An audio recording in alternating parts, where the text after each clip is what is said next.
Bonjour à tous, on se retrouve aujourd'hui pour l'interview de Pau Cubarsí pour le média Sport. Et on va commencer tout de suite. Alors je vais pas mettre l'intégralité de l'interview parce que la moitié du temps il parle de la sélection espagnole. Donc il dit qu'il est très content d'être appelé avec l'équipe d'Espagne parce que les autres fois il était avec les U21. Il dit aussi que Luis de la Fuente c'est quelqu'un de très bien, qui l'aide beaucoup pour qu'il se sente à l'aise, que c'est une très bonne personne, etc. Et il dit, pour vous résumer le tout, qu'il va travailler à fond pour pouvoir avoir des minutes avec la sélection espagnole. Donc ça c'est pour la partie qui concerne l'Espagne. Et ensuite il y a des questions qui concernent le Barça et donc on va s'y attarder. Donc le journaliste lui dit quels sont les points communs entre Luis de la Fuente et Hansi Flick, et Cubarsí lui dit les deux sont de très bons entraîneurs qui sont toujours proches de nous, ils nous respectent et font en sorte qu'on soit toujours en forme et je suis content de les avoir pour coach. Ensuite on lui demande ce qu'a apporté Flick et quel lien est-ce que lui avait avec Xavi. Donc Cubarsí dit dès le début Hansi a apporté une mentalité de gagnant et on est très heureux qu'il soit avec nous. Concernant Xavi, je vais toujours le voir comme l'entraîneur qui m'a fait débuter en équipe première, un entraîneur qui m'a beaucoup aidé. Il a toujours été là pour moi en tant que personne, c'est un 10 sur 10, que ce soit sur ou en dehors du terrain. Il a toujours essayé de m'aider et je suis très content pour tout ce qu'il a fait pour moi. Ensuite, on lui dit il y a beaucoup de gens qui parlent de la différence des entraînements entre Flick et Xavi. Cubarsí répond ce sont deux entraîneurs différents. Avec Xavi aussi, on s'entraînait très bien, mais à cause de certaines circonstances, on n'a pas pu gagner. On est content que Flick soit avec nous. Après, on lui dit est-ce que tu te sens comme un vétéran parmi les jeunes? Il répond on est une équipe très jeune, on essaie de mettre notre énergie pour nous donner au maximum et avoir des minutes. Je ne me sens pas comme un vétéran et pas non plus comme le plus jeune. Ensuite, le journaliste lui dit comment se fait-il que tu sois aussi calme et tranquille avec le ballon à ton âge? Est-ce que tu travailles spécifiquement sur ça? Cubarsí répond je suis un garçon calme que ce soit sur ou en dehors du terrain. Et le journaliste lui dit quelle est ta meilleure qualité sur le terrain? Il répond je dirais le calme et la tranquillité pour trouver le joueur libre sur le terrain depuis derrière.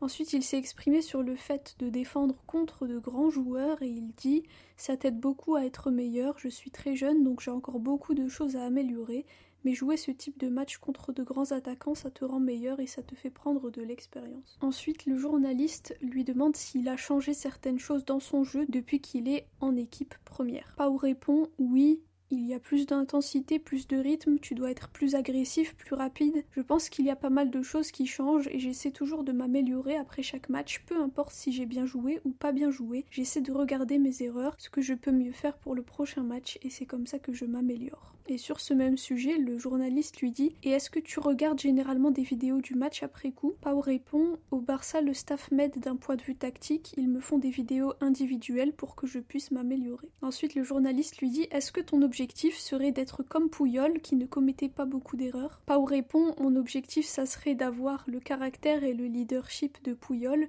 Sur ou en dehors du terrain, c'est un leader qui aide toujours ses coéquipiers. Quand les choses vont mal, il soutient ses coéquipiers. Et quand tout va bien, il mène l'équipe vers l'avant. C'est une référence et un exemple. » Ensuite, le journaliste lui dit « Est-ce que tu penses que ce Barça peut gagner des titres ?» Il répond « Oui, je pense qu'on a un très bon effectif, un très bon staff et on est unis, tous ensemble. Si on joue bien et qu'on est ambitieux, on pourra gagner des titres. » Ensuite, sur le fait de jouer aux côtés d'Inigo Martinez au Barça en défense, le journaliste lui demande est-ce que ça le renforce et ça lui permet de s'améliorer. Il répond oui, depuis le début de la saison, c'est une personne qui t'aide sur et en dehors du terrain et quand tu joues avec lui, il te donne confiance et sécurité. Ensuite, le journaliste lui dit c'est quoi le conseil qui t'a le plus marqué? Pau répond c'est d'être moi-même, jouer comme je sais le faire et être tranquille, avoir confiance. Et le journaliste lui dit et du coup continuer à faire des passes risquées? Pau répond oui, parfois il faut savoir quand faire ce genre de passe avec confiance parce que si la passe est réussie, il y a plus de chances de marquer.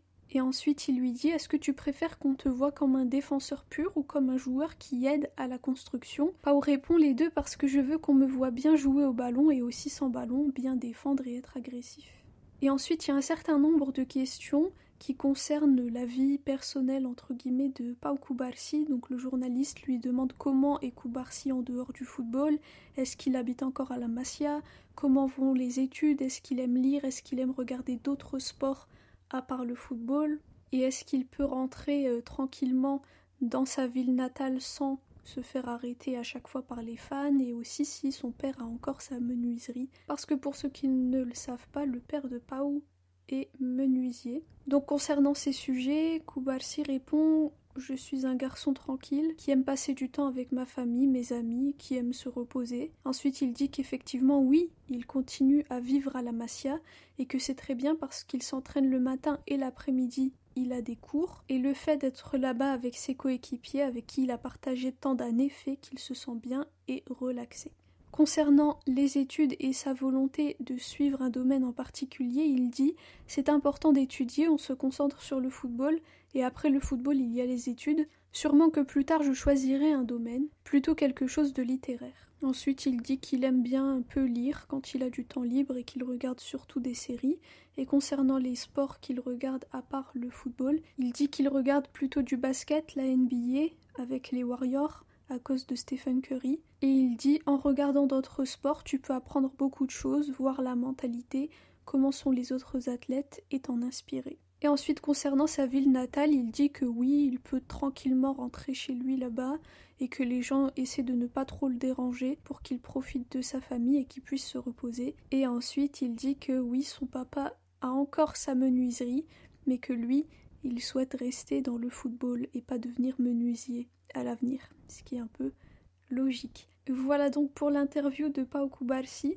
Alors j'ai beaucoup aimé la manière dont s'exprimait Pau. On peut voir que malgré son jeune âge, c'est quelqu'un de très mature, qui sait qu'il doit encore s'améliorer malgré son très haut niveau. Voilà, donc j'ai aussi écouté une interview de Chesney qu'il a donnée il y a 2-3 jours en arrière, je pense. Donc je vous posterai ça normalement jeudi soir. C'est vraiment une interview intéressante. Il parle de sa retraite, de ce qui l'a fait changer d'avis pour revenir au football professionnel et plus spécifiquement au Barça. Voilà, merci à tous pour votre écoute. Courage, c'est bientôt la fin de la trêve internationale, on n'espère pas de blessés et on a notre Barça qui revient ce dimanche. Voilà, bonne journée ou bonne soirée à tous.